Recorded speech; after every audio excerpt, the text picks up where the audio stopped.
WWE ने Cody Rhodes को फिर से WWE चैंपियन बना दिया है, अनडिस्प्यूटेड। वो भी 3-4 बार बना चुकी है। WWE आखिर कर क्या रही है, चलिए आपको बताते हैं इस मैच का पूरा हाल। पर इससे पहले अगर आप इस चैनल पे नए हैं तो अपने भाई को लाइक और सब्सक्राइब जरूर कर दो। आपके भाई को आपकी सपोर्ट की बहुत ज़रूरत है। चलिए शुरू करते हैं। सबसे पहले हमें ड्रू मैकिंटायर और कोडी रोड्स का नॉर्मल फेस से मैच स्टार्ट देखने को मिलता है।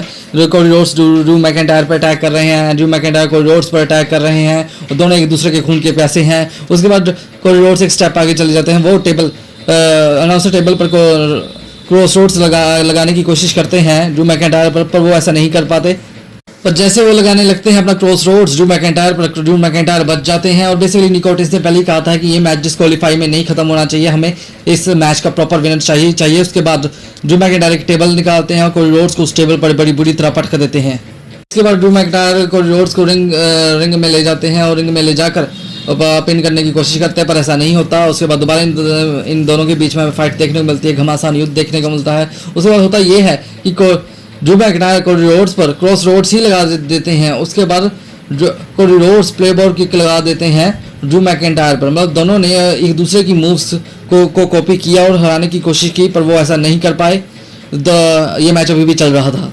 उसके बाद आपको बता दें कि इस मैच में रेफरी बार बार इन दोनों से बचने की कोशिश कर रहा था कि ये दोनों मेरे को ना पेल दें कहीं इस मैच में, पर वो रेफरी भी बेचारा कब तक बचता।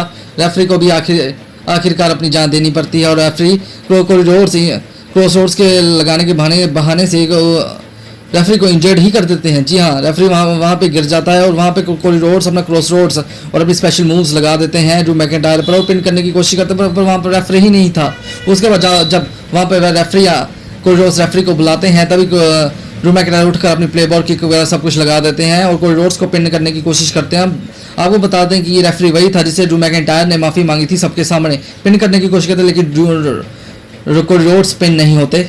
उसके बाद ड्रू मैकिंटायर गुस्सा हो जाते हैं रेफरी पर और रेफरी को पेलने लगते हैं, पर न उन्हें नहीं मारते। उसके बाद वो कोडी रोड्स को उठाकर फिर से मारने लग जाते हैं और आपको बता दें बाद में वो रेफरी को एक हेडबट लगा देते हैं। अब दूसरा रेफरी भी ढेर हो चुका था।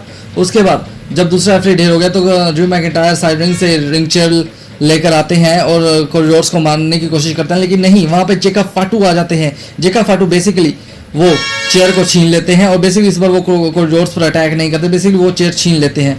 उसके बाद वो पहला रेफरी जो इंजर्ड हो गया था एक्टिव हो चुका है रिंग में। उसके बाद कोडी रोड्स क्या करते हैं, कोडी रोड्स वही करते हैं, कोडी कटर लगाते हैं, क्रॉस रोड्स लगाते हैं, पर ड्रू मैकिंटायर को पेलते हैं। उसके बाद एंड में वो न्यू WWE चैंपियन बन जाते हैं। बेसिकली WWE को कोडी रोड्स को बहुत ही ज़्यादा ओवररेटेड दिखा रही है। बेसिकली ये बंदे को 3-4 साल हुए हैं WWE में आए हुए और इसने 3 में रेसलमेनिया को मेन इवेंट भी कर लिया है। बेसिकली 2 साल हो गए इस बंदे को WWE चैंपियन बनते हुए देखकर, लेकिन स्मैकडाउन की व्यूअरशिप घटती जा रही है, लगातार कम होती जा रही है। और उसके बाद एक बंदा जो 5 साल बाद WWE चैंपियन बना है उसे तुम उसका टाइटल तुम 2 महीने का भी नहीं दे रहे। ड्रू मैकिंटायर के साथ तो मजाक ही हो रहा है। पता नहीं क्या करता है कोडी रोड्स ट्रिपल एच के साथ कि ट्रिपल एच उसे बार बार मौके दे रहा है। पर अगर आपको ये वीडियो अच्छी लगी तो हमारे इस चैनल को लाइक और सब्सक्राइब जरूर कीजिए। आपको भी अब पता ही है हमें अब रेसलमेनिया में Randy Orton versus Cody Rhodes का मैच देखने को मिलेगा, ना कि ड्रू मैकिंटायर के साथ। सो वीडियो अच्छी लगी तो भाई को सपोर्ट जरूर कीजिए। धन्यवाद।